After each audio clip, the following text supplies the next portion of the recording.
Good evening and welcome. I'd like to call to order the May 19th, 2025 regular meeting of the Oakdale Environmental Management Commission. We'll begin this evening with our roll call of commissioners present. City Staff Liaison Hannah Dunn will now be taking roll. Vice Chair Doolittle. Present. Commissioner Brendan. Present. Commissioner Yang. Present. Commissioner Lash. Present. Commissioner Fenstermaker. Commissioner Anderson. Chair Girding. All right. And not to be redundant, but also join us tonight is City Staff Liaison Hannah Dunn. Next item is to move to our Pledge of Allegiance. If we could all rise together.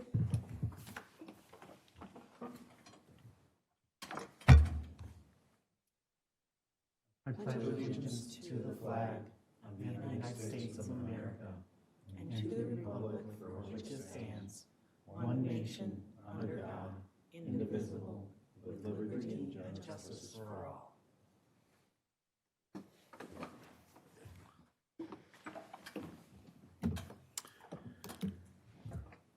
Okay, moving to the approval of tonight's agenda. Everyone received a copy prior to the meeting, so assuming no amendments or further discussion, I'd like to ask for approval of the agenda for tonight's May 19th EMC meeting. So moved. A second. All in favor of approving tonight's May 19th EMC meeting agenda, say aye. Aye. All opposed? Say. Motion carries. Okay. Next up, approval of the meeting minutes from our March 17th commission meeting. Minutes were sent prior to tonight's meeting. Any discussion needed for the minutes? Okay. Hearing none, I'd like to ask for a motion to approve the March 17th, 2025 EMC meeting minutes. So moved. Second. Okay. All in favor of approving the minutes from the March 17th, 2025 EMC meeting, say aye. Aye. All opposed? No. Motion carries. All right, we'll now move to the public and open forum time of tonight's agenda. Invite any community members present to the podium.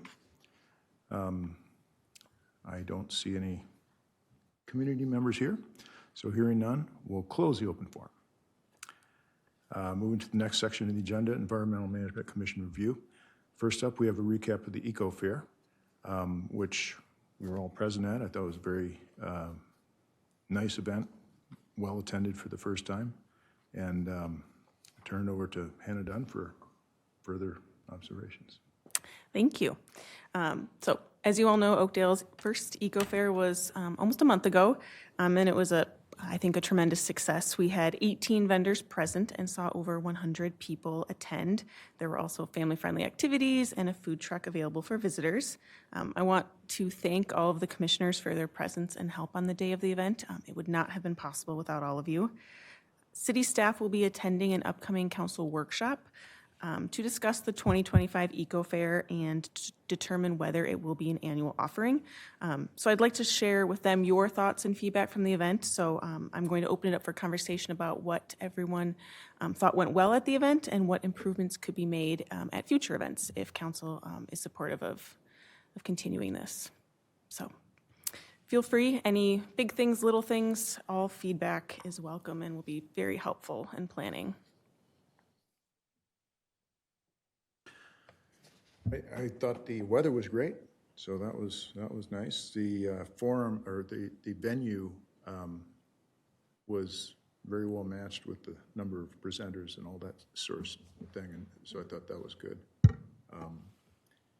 I noticed a lot of people were tying the tree giveaway with the Eco Fair, so there's sort of a community of interest of people there. That was interesting to see. So given that it was the first one we've done in a while, I thought that went very well. Yeah. I like that it was so close to the Arbor Day tree giveaway, right? I thought that really helped drive engagement.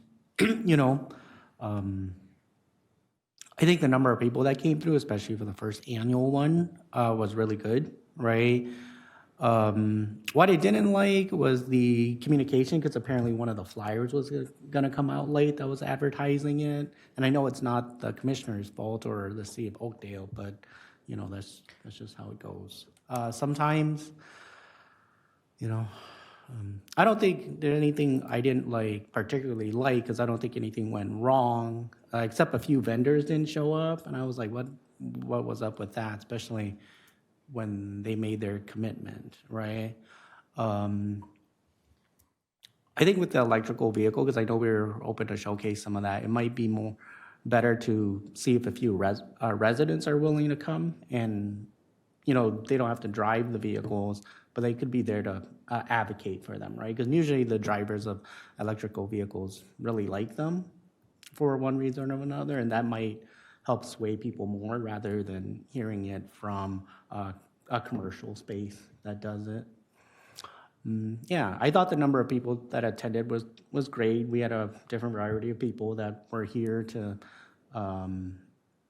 see all the vendors, right? And being able to point out, especially the events that Oakdale was doing to support it was great too. Tim and I were outside, so we didn't really get to see the people once they entered the building. Did people ask them, just curious, like how they knew about it? Because you're right, a lot of people did come from the tree giveaway, and they had a flyer in their packet for the tree care that said to go, and they told everybody to go across the street to the fair. So I'm curious if anybody just said, oh, I didn't get a tree, I didn't know about that, but I'm here, you know, how they found us would be an interesting, because if it was 90% the tree giveaway, then we have some work for next year to figure that out. Right. I did not have a chance to poll people about how they had heard about the event. I do know quite a few of them probably came from the Arbor Day tree giveaway. I think I had heard, we advertised it in the Oakdale update, so I'm hoping that maybe, because some people don't have social media, so that was a printed newsletter that goes to every household, so I'm hoping that helped to drum up interest if they don't have social media. But unfortunately, I don't have a good gauge about exactly how people heard about the event, so. Well, I want to add something there. Because I was manning the Oakdale booth, right? So I didn't ask everybody, because it's hard to talk to everybody. But I did ask a few people how they heard.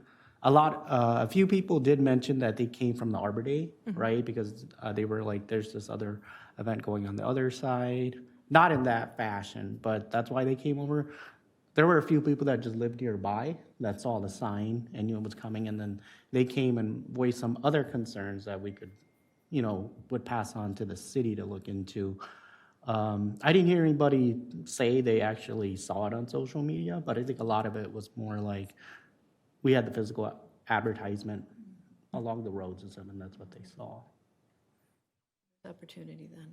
Yeah, I agree. There's opportunities to expand communications, even get creative and go outside of our normal social media, Oakdale Update, newsletter channels.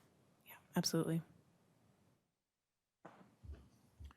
One of the things I was wondering if it would be valuable as we consider next year to have some kind of formal way for people to give feedback, maybe a suggestion box or even a board with Post-it notes or something that people could ask a question or provide a suggestion or something like that. We'd even ask them, how do you hear about it, would be another good one, just to solicit any kind of feedback at all, right? So that was something I wish I'd thought of beforehand, but lesson learned.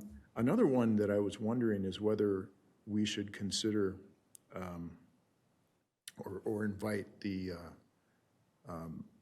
Parks Commission to have a booth or something like that, especially with it would have been great this time with the new plans kind of rolling out and stuff, but I'm sure every year there's something of interest there. Co-sponsor. True. Yeah, or co-sponsor, but just something. Well, yeah. Right. A lot of people don't have regular interaction with the city, and maybe they get a chance to see a couple of different. Especially since the parks are being revamped, and after the survey this past year and all of that, hopefully people in the city Right. are familiar with what's going on, or at least are interested to know, kind of get an update on stuff, that's a fabulous idea. Yeah, because even in a year, we'll have adopted the park system plan, but it's an ongoing 20-year guiding vision, so people could still have questions, they can still be there. We could also expand the opportunity for volunteers if the event grows and we need more people to help work and set up, so it's certainly an option to consider, yeah. Do you know how far in advance next year the tree folks will decide where they're going to do it, or if they had a good experience with the fire station and use it again, or? Because I thought it was a good idea, but I wasn't running it, so I don't know if it flowed nicely for the, I don't know when Tree Board meets next. I'm sure that at their next meeting, which might be in June, they would maybe discuss, kind of debrief on the tree giveaway event. But I'll make sure to put on my list to continue to kind of monitor Tree Board. I don't know when they first start talking about the tree giveaway, but I'll make sure that the staff liaison, our city forester, and I are in communication about plans as they start evolving for next year. Yeah. I think it would be important for us to be close. So if they go back to this campus, that we would maybe do the same thing or something. Yeah.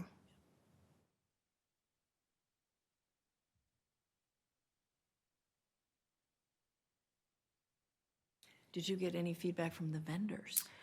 When I emailed all the vendors their thank yous for participating, I did solicit feedback from them. A few responded and had some great ideas for potentially different time.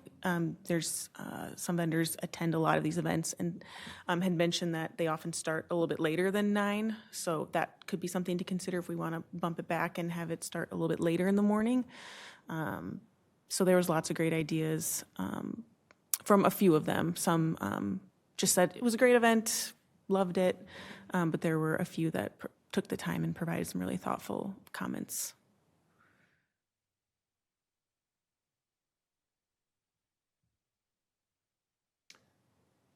Any other thoughts, feedback? Yeah, I guess just quick, I thought a lot of the vendors did a good job of having stuff for the children that attended, and all the kids that came through our kids event for planting seeds in those bags, they all seemed to love it and got to pick out their own seeds and stuff, so maybe continue to try to push that towards young families as well, maybe advertise towards some of the schools in Oakdale. I think getting young kids excited about doing stuff for nature and like planting their seeds outside once they've grown. My kids loved it after we got our bags, so I could see other kids enjoying it as well, so that could potentially be another path for us to look at as well. Yeah, and I was going to ask, because you were at the kids' table, if you thought of any other ideas, or if parents had commented, oh, this is a fun activity that we've seen at other school or events, or if there's organizations that we could partner with that could maybe kind of curate activities and take just some of the burden off city staff or the recreation department for coming up with activities. So if you think of any partnerships or organizations, I would love to hear ideas. Because I think you're absolutely right about attracting families and making it a space that parents can come and learn and get materials, but they don't need to find childcare, and their kid can be entertained and isn't bored out of their mind at this event. So we absolutely want to make it fun and inspiring for kids. I mean, if there are activities that are fun but they're learning something, that's the goal. Exactly. And I didn't get any specific feedback about alternative suggestions, but all the parents just thought it was super cool that the kids could plant their own seeds and, have a grow bag for it. So Great. I think that was a hit, and we should continue it next year. So Awesome.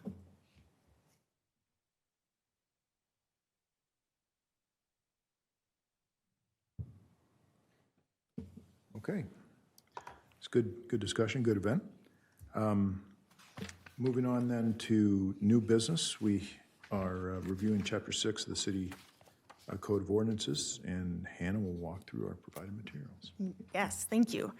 Chapter 6, Solid Waste and Environment, was discussed among council members at a recent workshop meeting. So I'm just going to walk through some of the purpose and intent of Chapter 6 and then open it up for conversation. So this chapter has 3 articles. Article 1 establishes the Environmental Management Commission. Article 2 creates residential and commercial solid waste requirements. And the third article forms solid waste and recycling hauler license regulations. At that recent council workshop, discussion largely focused on Article 2, which is the residential and commercial solid waste requirements. In the memo that you were provided with, there's a summary of most of the council feedback, but I'll just briefly walk through it again.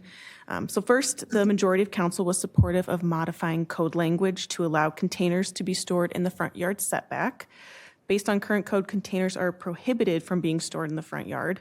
Staff is proposing language that allows containers to be stored behind or within 5 feet of the front plane of your house or garage. Second, there was discussion about the window for residents to put out containers for collection. Staff is proposing that it be extended from, currently it's 7 a.m. to 8 p.m. on collection day, and we're proposing to extend it to the night prior to collection through the end of collection day. So just making it a bigger window, a little bit more flexible.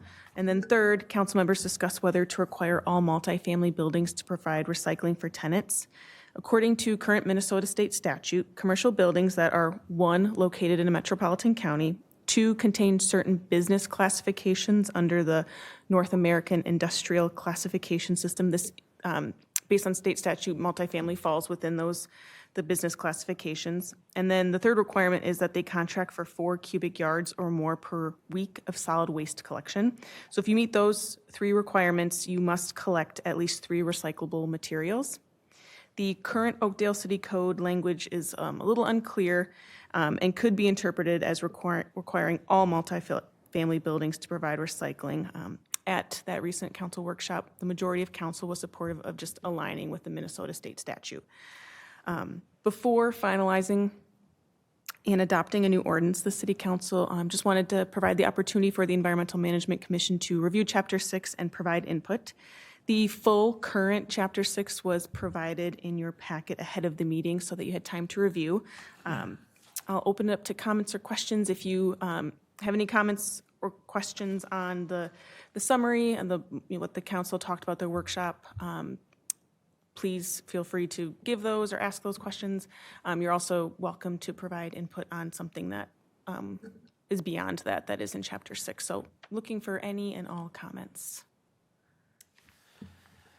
Well, towards points 1 and 2, about where people store their garbage bins, obviously it's not very enforced. My entire neighborhood, they keep them right next to their garage, and the majority of people put them out at night anyway. So I feel like the expanding or the opening up of the code is kind of a common sense idea, and I think that's generally, I would agree with what they're proposing to change. Yeah, I agree with Commissioner Brendan also. You know, on my street and where I go, everybody puts out their trash the night before. And also, you know, my neighbors are older too and they're disabled. So, you know, some of them have longer driveways too, and it's just easier if it's closer to the curb, right? So I do support the longer time frame to put out the trash and retrieve them, because like, I've never seen anybody walk out there at, 6:30. 7, before 7. Right, because I'm always like, what time does the trash service get there Yeah. anyways, right? Even if I try to time it, because I have a really long drive. There's no way I can make it up there if the trash service starts, right? And the only other comment I really had was when I was reading the regulations, a lot of it specifies that we're trying to match the state and what their laws say, but it might be helpful to reference what that statute is, right? Because that's, the state has a lot of statutes and they cover multiple things. We just want to be sure that it's clear this is the one we're trying to follow.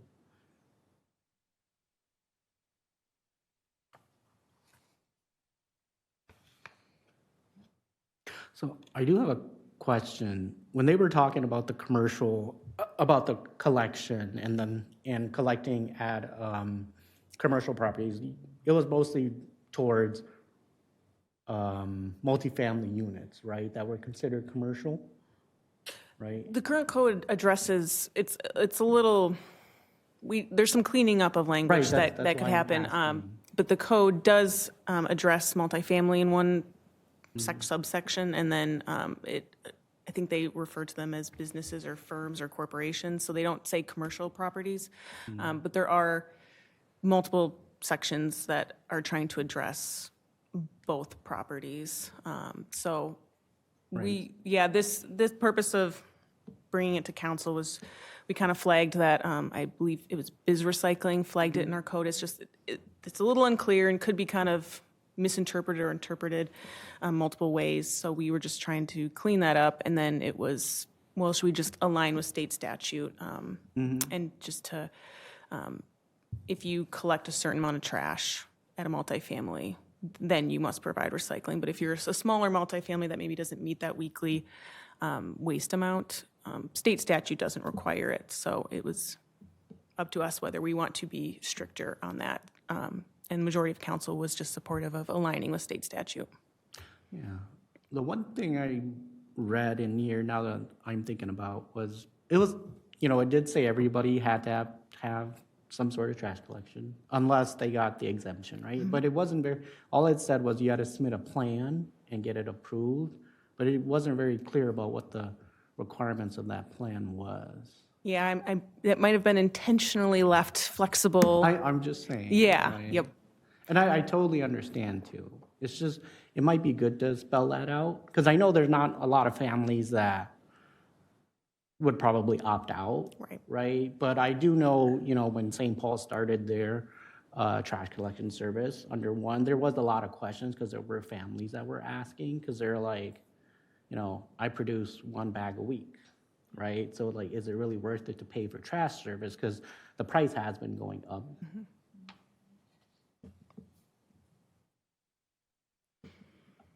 Well, and when I read this, the trash is one piece, but I was focusing on recycle, because it was like, yeah, you got to do trash, that's a health issue. Right. But the fact that you could live in a multifamily home, where you're all renters, nobody owns the home, and the landlord is not providing, or doesn't allow you guys, both your families, to recycle, in a sense. What are you going to do? You're going to collect your stuff and like throw it in the neighbors as you go by? I mean, it's just, that's an issue if the person who owns a home just legally doesn't have to do it, and he or she doesn't want to pay the money to do it, because you have to pay for the recycle bins and to have them picked up. So, I mean, that's the part I was not unclear, but I wasn't crazy about with this. It's just like, oh yeah, whatever.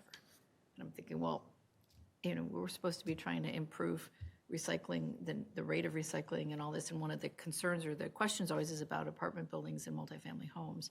What ability do those folks have to actually recycle close to where they live and not, make it a burden on them? So I wasn't, I guess, sure that does this just let the landlord sort of out of needing to provide recycling? Is that? I think legally, yes. It's just if you are less than that threshold, according to state statute, So there is a number, though, that they provide, 4 cubic yards. which is how much, I don't even, because my family's a bag a week as well, and we pay for, a huge can, and I'm like, whatever. But there's not really an option, so, Right. yeah. But we have everything that doesn't go in that bag goes in the recycle bin, so it's kind of, Yeah. Yeah. Yeah. We're, I'm the same. I'm like 1 bag a week yeah, too, right? yeah. So. But how big is 4 cubic? I mean, and how do you know, if you're a landlord, how does somebody figure out how much recycle those folks would have? It's just an interesting I mean, I think question. it probably depends on what they are contracting with the hauler. Usually, if you're collecting enough trash that you would then elect for a dumpster, Right. I feel like is kind of the threshold that people use for, Oh, got it. So is that a dumpster size? I believe so. Oh, got it, okay. Okay. Well, hopefully whoever wants recycling gets it, that would be a thought. Do we have any idea how many buildings or this, we don't? Would affect, yeah. No, I mean, we do have a rental licensing program that our code enforcement officer handles. So maybe through his inspections, we could start to collect that sort of information, but I'm not sure that we have that readily available at the moment. But Biz Recycling is a program through Washington, the Ramsey Washington Recycling and Energy Center. I don't know if they have that sort of information. I know we've worked with them in the past with our grant. We got mailer postcards to send to multifamily and commercial buildings because Biz Recycling offers grant money to help people solve some of these issues with trying to, one, encourage residents, if there is recycling available, to recycle properly, or I think it sometimes helps break down the cost barriers if you need some grant money to install, proper screening and the concrete pads. So Biz Recycling, that's really more of an education sort of, they provide technical assistance, but in terms of if we align with state statute, we can try to work with Biz Recycling to reach those multifamily buildings that don't meet that trash collection amount threshold. So that is an option. Because when you say multifamily, you could be talking about an whatever apartment building, whatever home apartment building, or you could be talking about a duplex, which is like two bedrooms or something. So very different amounts of potential recycling in those two places. So I'd be worried more about the two-family home, the duplex, where they just need a bin. They don't need a dumpster, and they don't probably have a dumpster because it's two families. So yeah, as long as they would be able to have something, hopefully. Right. Yeah, I'm not sure how duplexes, I suppose it depends whether they're owner-occupied I'm or, assuming they're not, that's the point. Yeah, that right. they're If it's a renting both of them. landlord, yeah. Yeah. Yep. Yeah, for duplexes, I'm not sure if they would classify them as a commercial building or not. I really don't know. But it says multifamily home, which is, that's what that is. So that's what I'm saying. You've got Yeah. that, which really is like a big house. They're usually not huge, so it's, like 2 bedrooms or something, so you don't have more than like maybe a regular residential, single-family house. But then you've got a huge apartment building, well, that's a whole different animal, so yeah.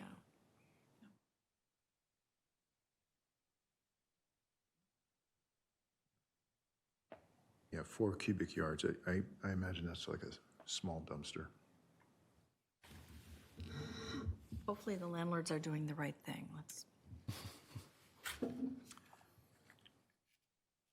I had one question, which actually is not what the council focus on at all, but the reporting requirements. Are we generally happy with what the trash folks report to us? It looks like we require them to submit to Washington County recycling reporting, for example, which I assume we have access to, but is that generally, are we happy with the data we're getting? Do we think it's inclusive enough? I wonder if, I'm sure that they report, for example, in the food scraps thing, but I don't know that that's actually required per this this proposal. That's a great question. I think I would have to do a little bit more digging. Hauler licensing used to be something my position handled, but that was recently shifted to the licensing clerk. So I'm no longer closely involved with that, but I can do some digging and kind of see and follow up with you to see what kind of reports we have, how that's all looking. Yeah. It may be perfectly fine. I just, if we thought that might be lacking, maybe we should put something in here to address that. Yeah. Yeah, I will look more into it. Okay.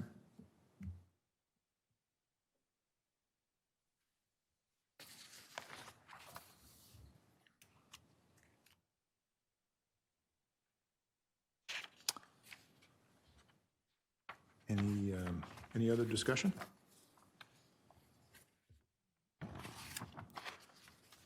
Okay, next we move to other business, starting with staff liaison update. Yeah. Thank you.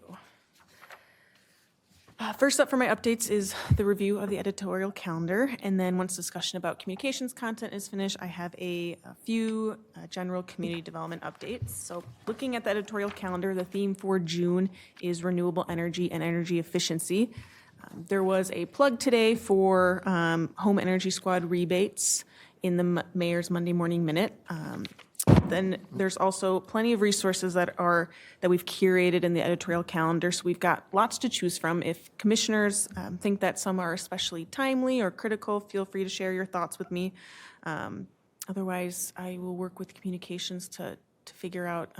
Usually, we only probably get about 1 to 2 social media posts per month, just because, and especially as going into the summer and Summerfest, the social media calendar is very full. Then for July, the theme is going plastic free. In the past, we've shared locations in Oakdale where you can take your plastic bags and film for recycling. But if any commissioners have fresh or new ideas for this theme, I'd love your input. And then lastly, the theme for August is miscellaneous. We've intentionally left this blank and flexible for this month. Just if there's something that comes up and is relevant, then we can slot that in. So we built in some flexibility. As the summer moves on, commissioners can share ideas in our meetings, or you are encouraged to email me. I'll open it up and see if any commissioners have comments or ideas for social media content this summer.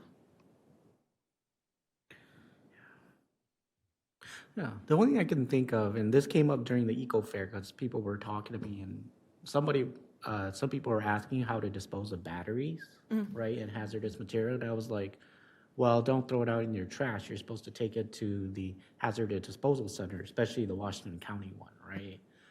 But a lot of them weren't clear when they were open and when they were available to take certain items. Yeah, that Washington County does have a battery hero campaign, so they've got materials, and we have shared that in the past, but it probably is good to refresh, try to potentially find a way to put it in the Oakdale update printed newsletter, just again to kind of capture people who don't use social media. So yeah, that's a great idea. And then we can remind people where to find the environmental center hours. Those change from summer to winter. But yes, that's a great idea. Yeah, and then for our upcoming, I can't remember the name off the top of my head, but the one where Oakdale is going to sponsor the disposal day, right? Yeah, I'm sorry, the name's blanking on me right now, but that's coming up in September. I think one of the questions came up because I was really talking to people about that was were we going to take at least batteries there, but not hazardous materials, right? Yes, the fall cleanup is September. Sorry, couldn't remember the name. I'm blanking on the date. It is in September. It's a Saturday. Last year, we did not take batteries or hazardous waste, and that is the case again this year. People, I know it can be a bit of a burden if people have to drive to the environmental center, but just for a number of reasons, we won't be collecting those items.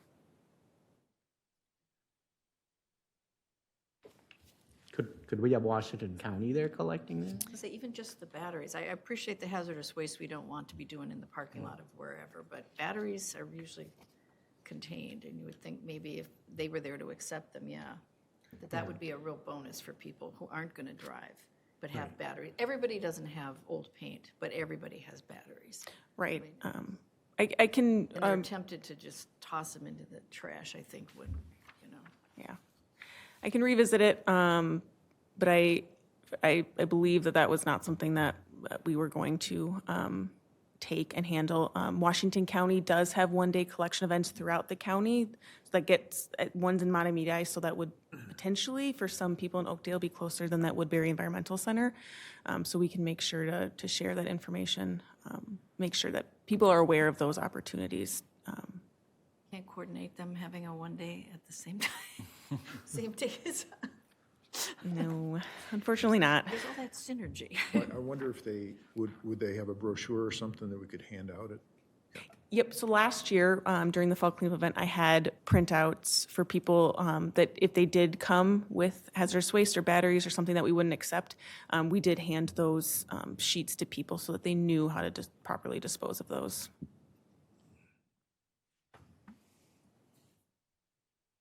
I wonder, too, did we ask them to come to our eco fair? Or Washington County? Yeah. Yes, they were there. the whole county, but So, okay. yep, so Their tablecloth was mostly the food scraps pickup program, but Hannah Keller from the county did have materials about the environmental center, the disposal directory, biz recycling. So it was kind of a coordinated effort. I had emailed a number of people at the county, and they were able to kind of pool their content and materials, and one person represented it. But Okay, I actually don't know how to silence my phone. Sorry. But just because the food scraps pickup program is, they're really trying to Right. drum up participation. That was the main. It's like for next year, I mean, they have enough going on. They're the focus of so much that they probably need to be convinced to have more than one person can just handle all of what they do because, I mean, They do a they do lot. They yeah. do. They're the answer to a lot of problems. Yes. A lot of problems. Yeah, I'll certainly explore that again with them, see. I apologize. No worries. Any other comments about social media, editorial calendar, communications content? And as always, you are free to, if you have an idea, send me an email. Okay, moving on to some other updates. The first one is Independent School District 622 recently put new solar arrays on Castle Elementary and Eagle Point Elementary. So they are hosting what they're calling Power Up events. At each school, they're going to flip the switch on for the arrays. You are welcome to join the event. There will be one at Castle Elementary. This will take place on Wednesday, May 28th from 4:30 to 5 p.m. And then the event at Eagle Point Elementary School will take place on Thursday, May 29th from 4:30 to 5 p.m. I don't have details about exactly, they're pretty short events, but it's just drumming up some excitement about we're turning on the solar arrays. So that's very exciting. They were at the Eco Fair tabling about their solar program and all sorts of great sustainability efforts. Second update is reminding you that the annual Environment Commissions Conference is Tuesday, June 10th, starting at 3 p.m. I emailed all of the details and registration link early in May. If you have any questions, feel free to ask them now, or you can email me. The event is free to attend. The only thing is commissioners must arrange their own transportation. It's in Inver Grove Heights. And if you do decide to register, please just let me know. And then I'd also emailed early in April about a tour of the Recycling and Energy Center. I've received a list of potential dates and times from R&E staff, so I plan to email a survey out to commissioners that you can fill out with when you are free, and hopefully we can find a time that everyone who's interested can attend. The dates that I have are in both June and July, so hopefully that's enough time. They're kind of mostly afternoon through early evening, so I will figure out how to package this up so that we can get your availability.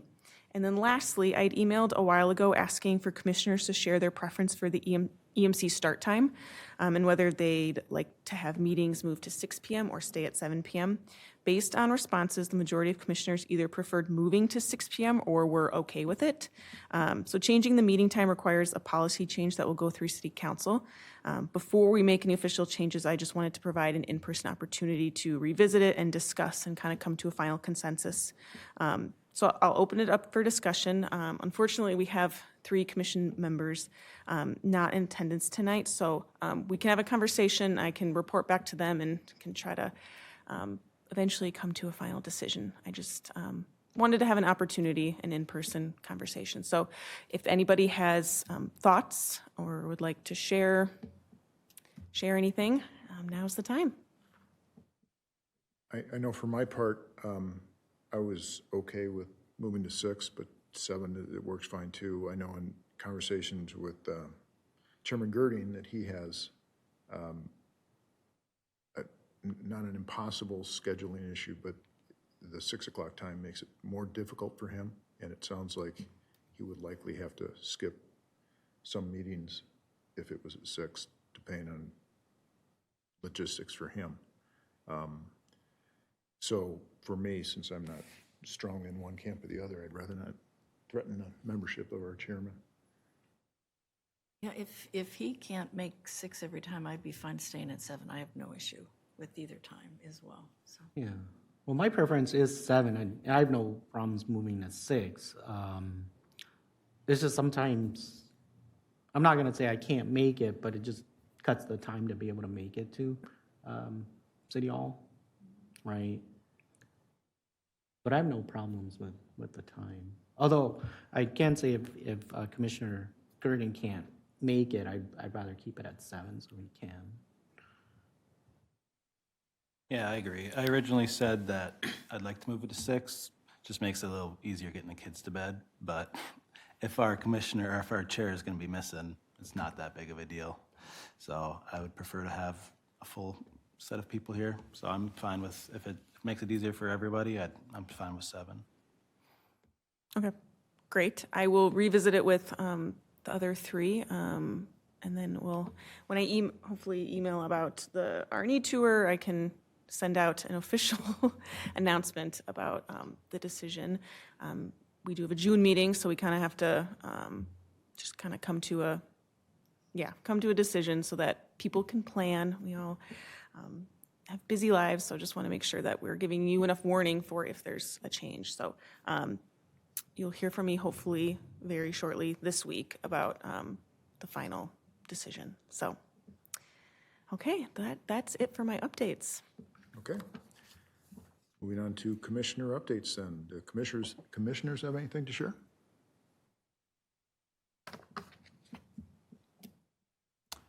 Okay, sounds like we've gotten all our comments out already. Mayor Zabel, our council liaison to the AMC, is not able to be with us here tonight, so I'll turn it over to Hannah to share any updates she has for him. Yeah, thank you. So, like Vice Chair Doolittle said, Mayor Zabel is unable to join us tonight. However, he encourages commissioners, if you have any questions or comments, do not hesitate to reach out to him via email. So just wanted to share that. I don't have anything else to share beyond that. Okay, this brings us to the end of the agenda for the evening then. Our next meeting is Monday, June 16th. If there's no further discussion, I'd like to call for a motion to adjourn tonight's meeting at the EMC. So moved. Seconded? All right, all in favor of adjournment, say aye. Aye. Opposed? All right, motion carries. Meeting adjourned. Thank you.